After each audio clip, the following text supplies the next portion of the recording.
मित्रों नमस्कार। मैं नाथ सुनांचली कथा कहानी और उपन्यास के इस अंक के साथ पुनः उपस्थित हूँ। मित्रों, इस समय मैं वाचन कर रहा हूँ प्रेमचंद जी के कहानी संग्रह मानसरोवर भाग 2 से कुछ कहानियों का।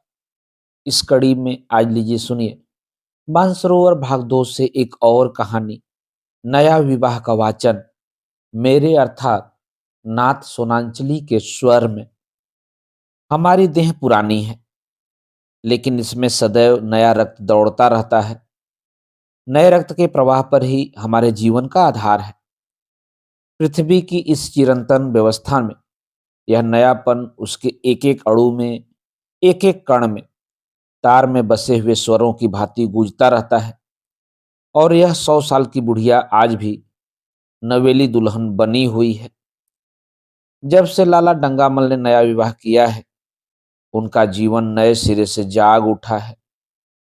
जब पहली स्त्री जीवित थी, तब वे घर में बहुत कम रहते थे।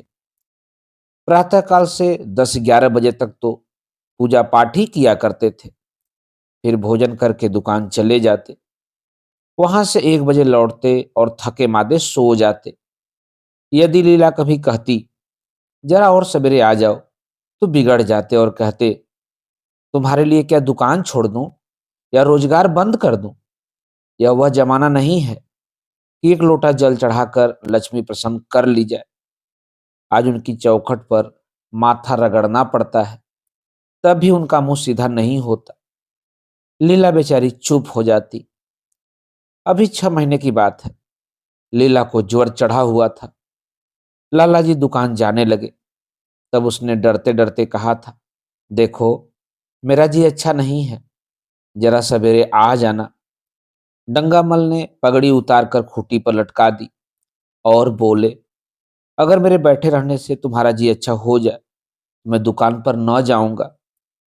लीला हताश होकर बोली, मैं दुकान जाने को तो नहीं मना करती, केवल जरा सवेरे आने को कहती हूँ। तो क्या दुकान पर बैठा मौज किया करता हूँ? लीला इसका क्या जवाब देती? पति का स्नेहहीन व्यवहार उसके लिए कोई नई बात न थी। इधर कई साल से उसे कठोर अनुभव हो रहा था कि उसका इस घर में कद्र नहीं है। वह अक्सर इस समस्या पर विचार भी किया करती थी, पर वह अपना कोई अपराध न पाती। वह पति की सेवा पहले से कहीं ज्यादा करती, उनके कार्यभार को हल्का करने की बराबर चेष्टा करती, बराबर प्रसन्नचित रहती।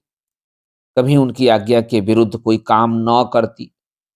अगर उसकी जवानी ढल चुकी थी, तो इसमें उसका क्या अपराध था कि इसकी जवानी सदैव स्थिर रहती है? अगर अब उसका स्वास्थ्य उतना अच्छा न था, तो इसमें उसका क्या दोष? उस बेकसूर को क्यों दंड दिया जाता है? उचित तो यह था कि 25 साल का साहचर्य अब एक गहरी मानसिक और आत्मिक अनुरूपता का रूप धारण कर लेता, जो दोष को भी गुण बना लेता है, जो पके फल की तरह ज्यादा रसीला, ज्यादा मीठा, ज्यादा सुंदर हो जाता है। लेकिन लाला जी का वणिक हृदय हर एक पदार्थ को वाणिज्य की तराजू से तौलता था। जब बूढ़ी गाय न दूध दे सकती है न बच्चे, तब उसके लिए गौशाला ही सबसे अच्छी जगह है। उनके विचार में लीला के लिए इतना ही काफी है कि वह मालकिन बनी रहे, आराम से खाए और पड़ी रहे। उसे अख्तियार है, चाहे जितना जेवर बनवाए, चाहे जितना स्नान व पूजा करे, केवल उनसे दूर रहे। मानव प्रकृति की जटिलता का एक रहस्य यह था कि डंगामल जिस आनंद से लीला को वंचित रखना चाहते थे, जिसकी उसके लिए कोई जरूरत ही न समझते थे, खुद उसी के लिए सदैव प्रयत्न करते रहते थे। लीला 40 साल की होकर बूढ़ी समझ ली गई थी, किंतु खुद 43 साल के होके अभी जवान थे, जवानी के उन्माद और उल्लास से भरे हुए। लीला से अब उन्हें एक तरह की अरुचि होती थी, और वह दुखिया जब अपनी त्रुटियों का अनुभव करके प्रकृति के निर्दय आघातों से बचने के लिए रंग और रोगन की आड़ लेती, तब लाला जी उसके बूढ़े नखरों से और भी घृणा करने लगते। वे कहते, वाह रे तिसना, 7 लड़कों की माँ तो हो गई, बाल खिचड़ी हो गए, चेहरा धुले हुए फला पैन की तरह सिकुड़ गया, मगर आपको अभी महावर, सिंदूर, मेहंदी और उबटन की हवस बाकी है। औरतों का स्वभाव भी कितना विचित्र है। न जाने क्यों बनाव श्रृंगार पर इतनी जान देती हैं। पूछो, अब तुम्हें और क्या चाहिए? क्यों नहीं मन को समझा लेती कि जवानी विदा हो गई है और इन उपदानों से वापस नहीं बुलाई जा सकती। लेकिन खुद जवानी का स्वप्न देखते रहते थे। उनकी जवानी की तृष्णा भी शांत न हुई थी। जाड़ों में रसों और पार्कों का सेवन करते रहते थे। हफ्ते में 2 बार हिजाब लगाते और एक डॉक्टर से मंकी ग्लैंड के विषय में पत्र व्यवहार कर रहे थे। लीला ने उन्हें असमंजस में देखकर कातर स्वर में पूछा, कुछ बतला सकते हो, कब बजे आओगे?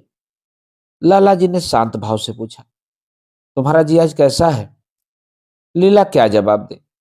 अगर कहती है कि बहुत खराब है तो शायद वे महाशय वहीं बैठ जाएं और उससे जली कटी सुनाकर अपने दिल का बुखार निकाले। अगर कहती है कि अच्छी हूं तो शायद निश्चिंत होकर 2 बजे तक कहीं खबर लें। इस दुविधा में डरते डरते बोली, अब तो हल्की थी लेकिन अब कुछ भारी हो रहा है।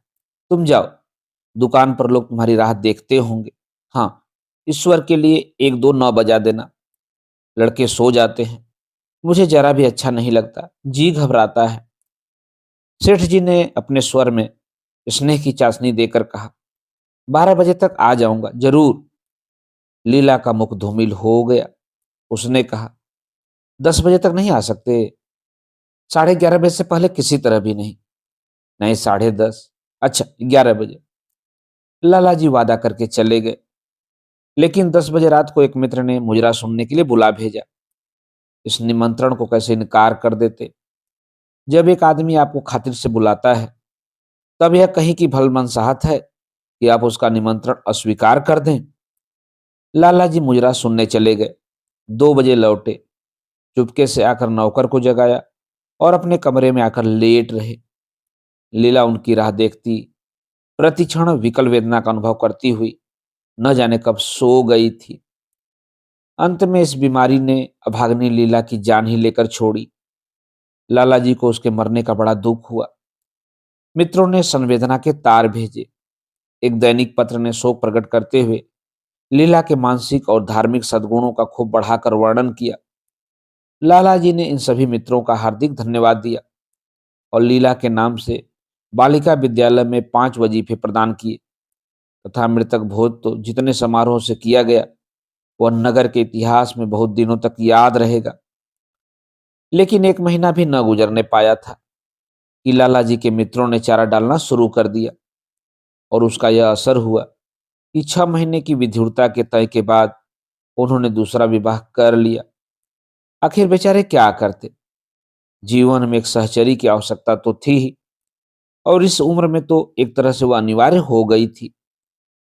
जब से लाला जी की नई पत्नी आई, लाला जी के जीवन में आश्चर्यजनक परिवर्तन हो गया। दुकान से अब उतना प्रेम नहीं था। लगातार हफ्तों न जाने से भी उनके कारोबार में कोई हर्ज नहीं होता था। जीवन के उपभोग की जो शक्ति दिन दिन क्षीण होती जाती थी, अब वह छींटे पाकर सजीव हो गई थी। सूखा पेड़ हरा हो गया था। उसमें नई नई कोपलें छाने लगी थी। मोटर नई आ गई थी। कमरे नए फर्नीचर से सजा दिए गए थे। नौकरों की भी संख्या बढ़ गई थी। रेडियो आ पहुंचा था और प्रतिदिन नए नए उपहार आते रहते थे। लाला जी की बूढ़ी जवानी जवानों की जवानी से भी ज्यादा प्रखर हो गई थी। उसी तरह जैसे बिजली का प्रकाश चंद्रमा के प्रकाश से ज्यादा स्वच्छ और मनोरंजक होता है। लाला जी को उनके मित्र इस रूपांतर पर बधाइयां देते। तब वे गर्व के साथ कहते, भाई, हम तो हमेशा जवान रहे और हमेशा जवान रहेंगे। बुढ़ापा यहाँ आए तो उसके मुंह में कालिख लगाकर गधे पर उल्टा सवार करा के शहर से निकाल दें। जवानी और बुढ़ापे को न जाने क्यों लोग अवस्था से संबद्ध कर देते हैं। जवानी का उम्र से उतना ही संबंध है जितना धर्म का आचार से, रुपए का ईमानदारी से, रूप का श्रृंगार से। आजकल के जवानों को आप जवान कहते हैं। उनकी 1,000 जवानियों को अपने 1 घंटे से भी न बदलूंगा। मालूम होता है उनकी जिंदगी में कोई उत्साह ही नहीं, कोई शौक ही नहीं। जीवन क्या है? गले में पड़ा हुआ एक ढोल है। यही शब्द घटा बढ़ाकर वे आशा के हृदय पटल पर अंकित करते रहते थे। उससे बराबर सिनेमा, थिएटर और दरिया के सैर के लिए आग्रह करते रहते। लेकिन आशा को न जाने क्यों इन बातों में जरा भी रुचि न थी। वह जाती तो थी, मगर बहुत टाल मटोल करने के बाद एक दिन लाला जी ने आकर कहा, चलो आज बजरे पर दरिया की सैर करें।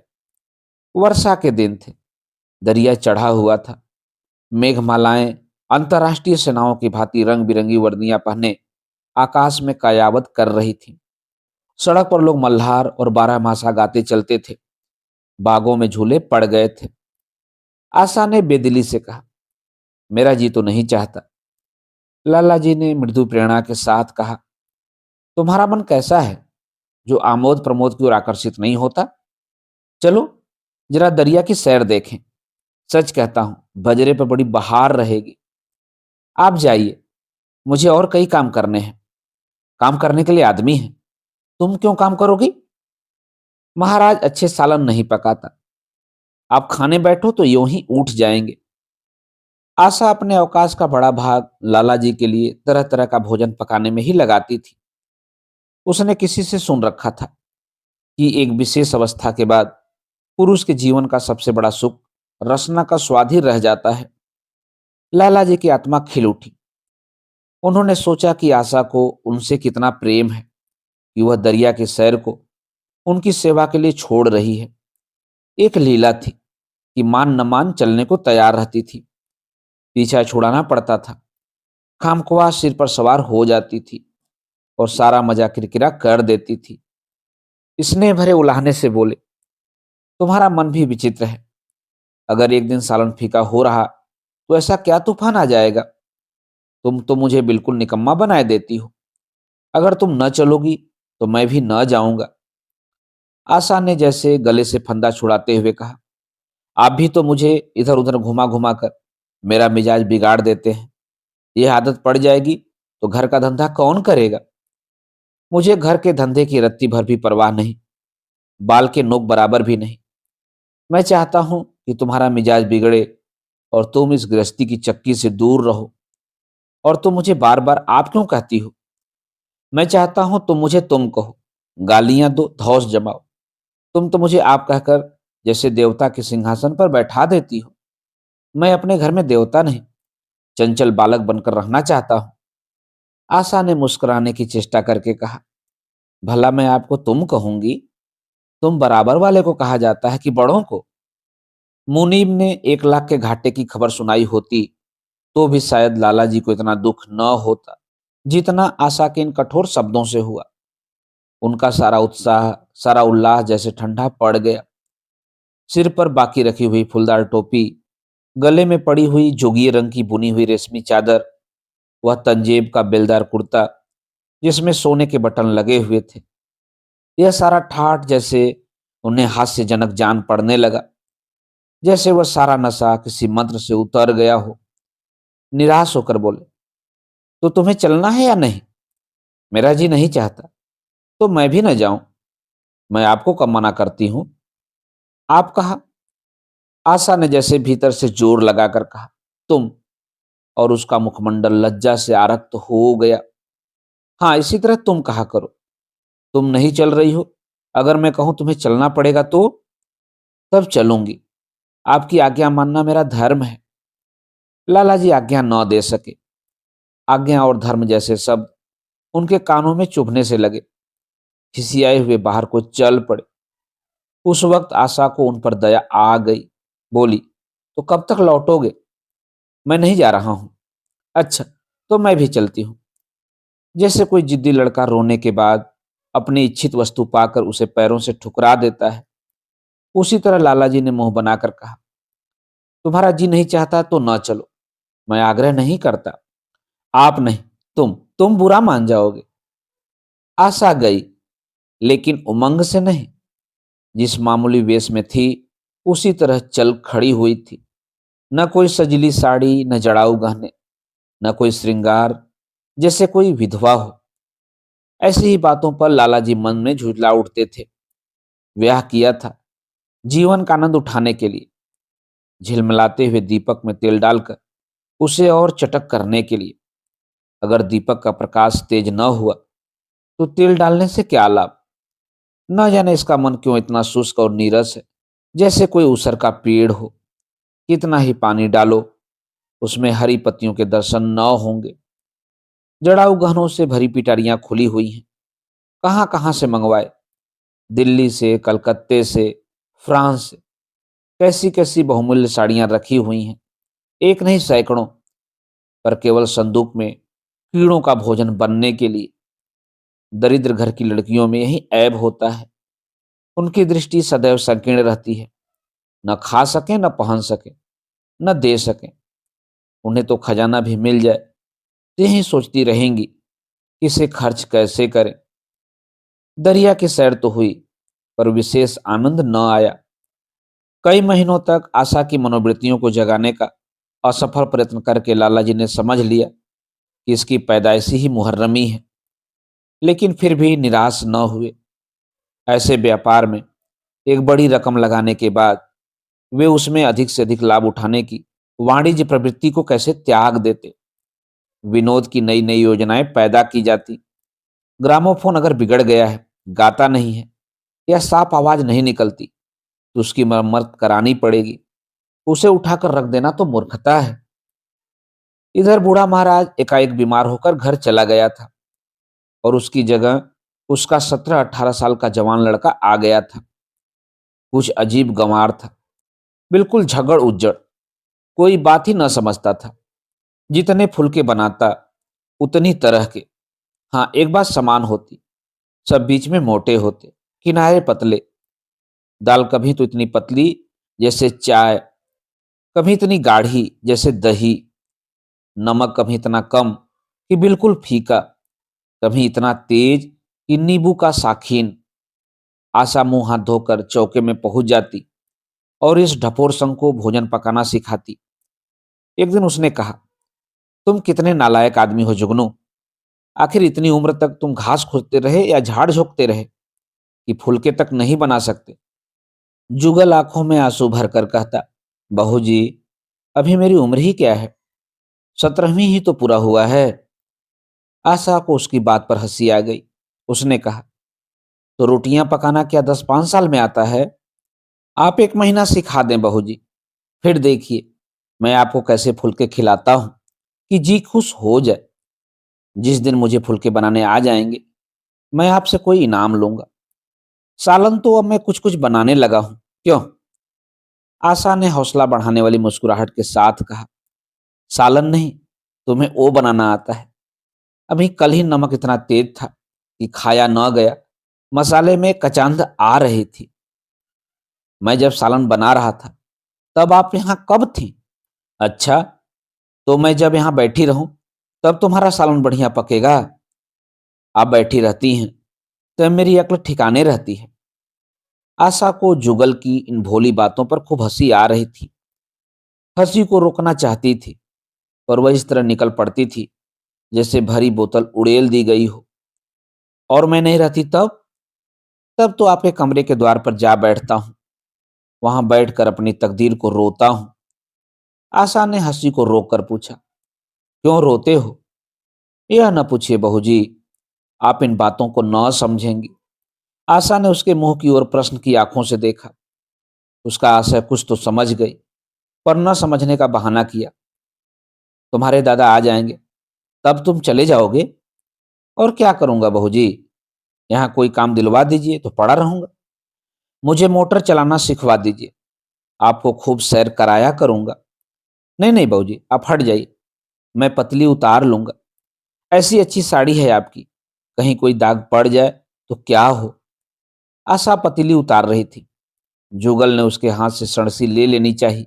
दूर रहो, फूहड़ तो तुम हो ही, कहीं पतली पांव पर गिरा ली तो महीनों झीकोगे। जुगल के मुख पर उदासी छा गई। आशा ने मुस्कुराकर पूछा, क्यों, मुंह क्यों लटक गया सरकार का? जुगल रुआसा होकर बोला, आप मुझे डांट देती हैं बहू जी, तब मेरा दिल टूट जाता है। सरकार कितना ही घुड़के, मुझे बिल्कुल ही दुख नहीं होता। आपकी नजर कड़ी देखकर मेरा खून सर्द हो जाता है। आशा ने दिलासा दिया, मैंने तुम्हें डांटा तो नहीं, केवल यही तो कहा कि कहीं पतली तुम्हारे पांव पर गिर पड़े तो क्या हो। हाथी तो आपका भी है, कहीं आपके ही हाथ से छूट पड़े तो? लला डंगामल ने रसोई घर के द्वार पर आकर कहा। आशा, जरा यहाँ आना। देखो तुम्हारे लिए कितने सुंदर गमले लाया हूं, तुम्हारे कमरे के सामने रखे जाएंगे। तुम यहाँ धूप धक्कड़ में क्यों हलकान होती हो? इस लड़के से कह दो कि जल्दी महाराज को बुलाए, नहीं तो मैं कोई दूसरा आदमी रख लूंगा। महाराजों की कमी नहीं है, आखिर कब तक कोई रियायत करे? गधों को जरा भी तमीज नहीं आई। सुनता है जुगल, लिख दे आज अपने बाप को। चूल्हे पर तवा रखा हुआ है, आशा रोटियां बेलने में लगी थी। जुगल तवे के रोटियों का इंतजार कर रहा था। ऐसी हालत में भला आशा कैसे गमले देखने जाती? उसने कहा, जुगल रोटियां टेढ़ी मेढ़ी बेल डालेगा। लाला जी ने कुछ चिढ़कर कहा, अगर रोटियां टेढ़ी मेढ़ी बेलेगा तो निकाल दिया जाएगा। आशा अनसुनी करके बोली, 10-5 दिन में सीख जाएगा, निकालने की क्या जरूरत है? तुम आकर बतला दो गमले कहाँ रखे जाएं। कहती तो हूं, रोटियां बेलकर आई जाती हूं। नहीं, मैं कहता हूं कि तुम रोटियां मत बेलो, आप तो खामख्वाह जिद करते हैं।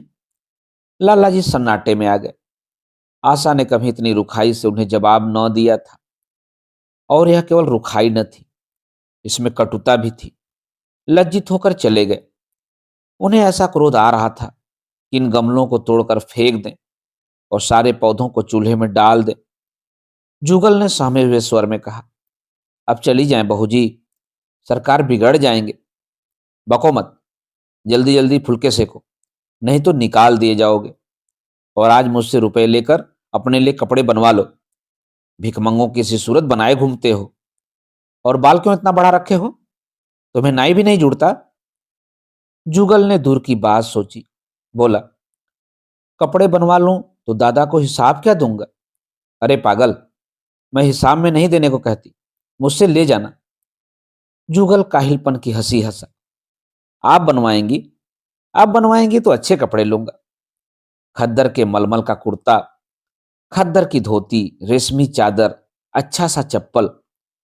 आशा ने मीठी मुस्कान से कहा, और अगर अपने दाम से बनवाने पड़े तब कपड़े ही क्यों बनवाऊंगा? बड़े चालाक हो तो। जुगल ने अपनी बुद्धिमत्ता का प्रदर्शन किया। आदमी अपने घर में सूखी रोटियां खाकर सो रहता है, लेकिन दावत में तो अच्छे अच्छे पकवान खाता ही है। वहां भी यदि रूखी रोटियां मिले तो वह दावत में जाए ही नहीं। यह सब मैं नहीं जानती। एक गाढ़े का कुर्ता बनवा लो और एक टोपी ले लो। हजामत के लिए 2 आने पैसे ऊपर से ले लो। जुगल ने मान करके कहा, रहने दीजिए, मैं नहीं लेता। अच्छे कपड़े पहनकर निकलूंगा तब तो आपकी याद आवेगी। सड़ियल कपड़े पहनकर तो और जी जलेगा। तुम स्वार्थी हो, मुफ्त के कपड़े लोगे और साथ ही बढ़िया भी। जब यहां से जाने लगूं तब आप मुझे अपना एक चित्र दीजिएगा। मेरा चित्र लेकर क्या करोगे? अपनी कोठरी में लगाऊंगा और नित्र देखा करूंगा। बस वही साड़ी पहनकर खिंचवाना जो कल पहनी थी, और वही मोतियों की माला भी। मुझे नंगी नंगी सूरत अच्छी नहीं लगती। आपके पास तो बहुत गहने होंगे, आप पहनती क्यों नहीं? तो तुम्हें गहने अच्छे लगते हैं? बहुत। लाला जी ने फिर आकर जलते हुए मन से कहा, अभी तक तुम्हारी रोटियां नहीं पकी जुगल। अगर कल से तूने अपने आप अच्छी रोटियां न पकाई तो मैं तुझे निकाल दूंगा। आशा ने तुरंत हाथ मुंह धोया और बड़े प्रसन्न मन से लाला जी के साथ गमले देखने चली। इस समय उसकी छवि में प्रफुल्लता की रौनक थी, बातों में भी जैसे शक्कर घुली हुई थी। लाला जी का सारा खिसियानापन मिट गया था। उसने गमलों को मुग्धा आंखों से देखा।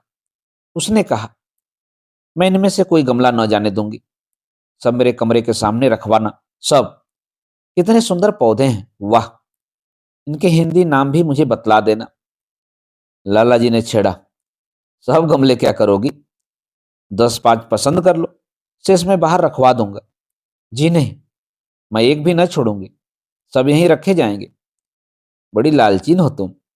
लालचीन ही सही, मैं आपको एक भी न दूंगी। 2-4 तो दे दो, इतनी मेहनत से लाया हूं। जी नहीं, इनमें से एक भी न मिलेगा। दूसरे दिन आशा ने अपने को आभूषण से खूब सजाया और फिरोजी साड़ी पहनकर निकली। तब लाला जी की आंखों में ज्योति आ गई। समझे, अवश्य ही अब उनके प्रेम का जादू कुछ कुछ चल रहा है। नहीं तो उनके बार बार के आग्रह करने पर भी, बार बार याचना करने पर भी उसने कोई आभूषण न पहना था। कभी कभी मोतियों की हार गले में डाल लेती थी, वह भी ऊपरी मन से।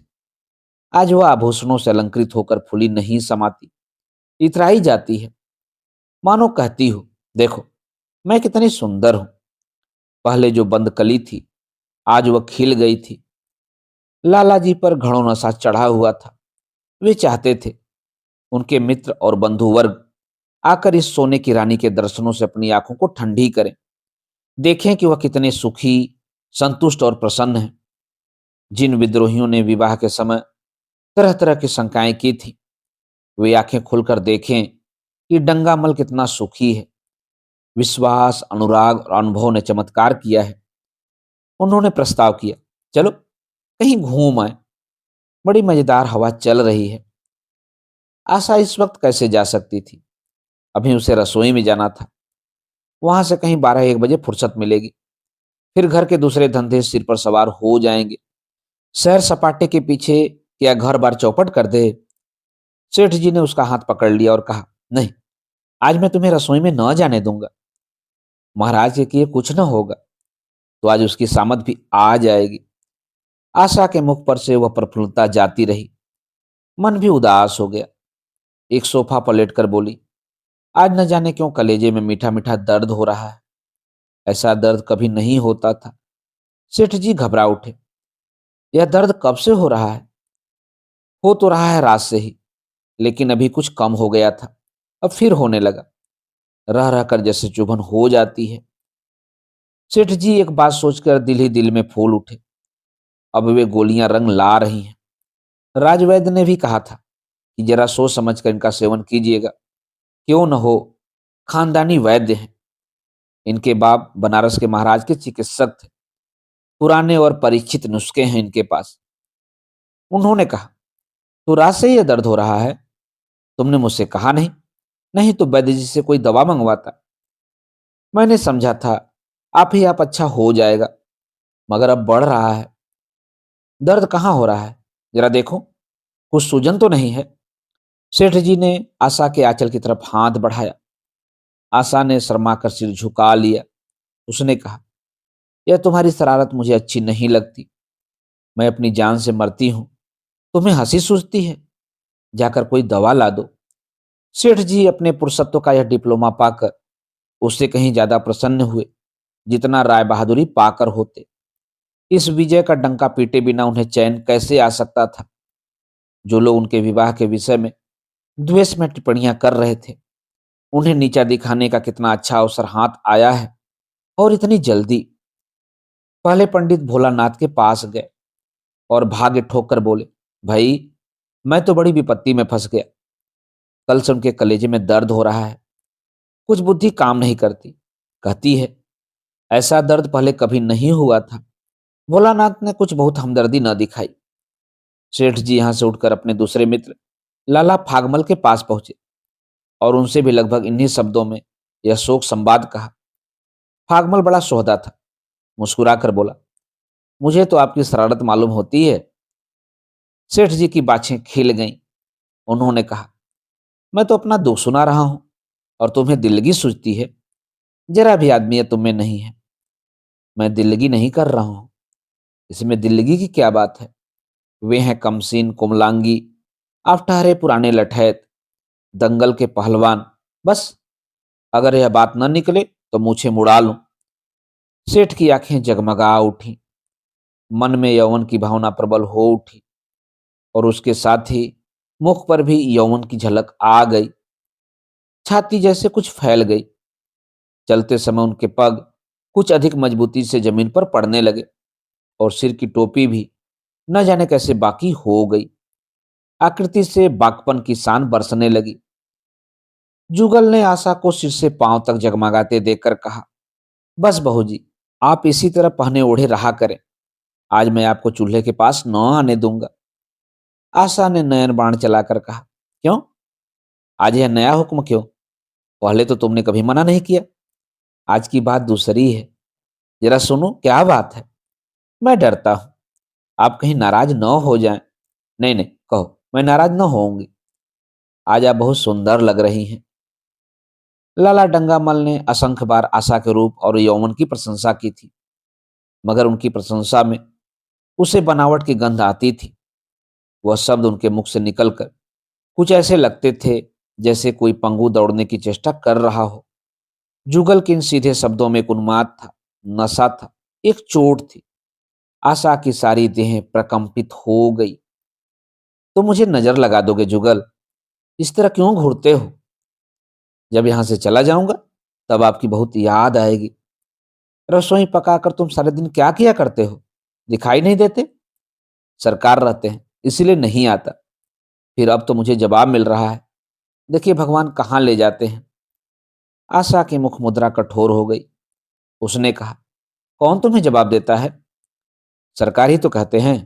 तुझे निकाल दूंगा। अपना काम किए जाओ, कोई नहीं निकालेगा। अब तो तुम फुलके भी कुछ अच्छे बनाने लगे हो। सरकार है बड़े गुस्सेवर। 2-4 दिन में उनका मिजाज ठीक किए देती हूँ। आपके साथ चलते हैं तो आपके बाप से लगते हैं। तुम बड़े मुंहफट हो। खबरदार, जबान संभाल कर बातें किया करो।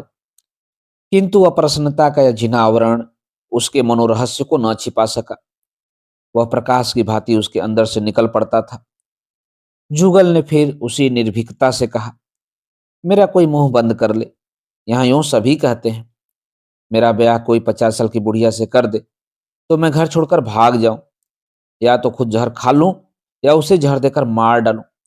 फांसी ही तो होगी। आशा उस कृत्रिम क्रोध को कायम न रख सकी।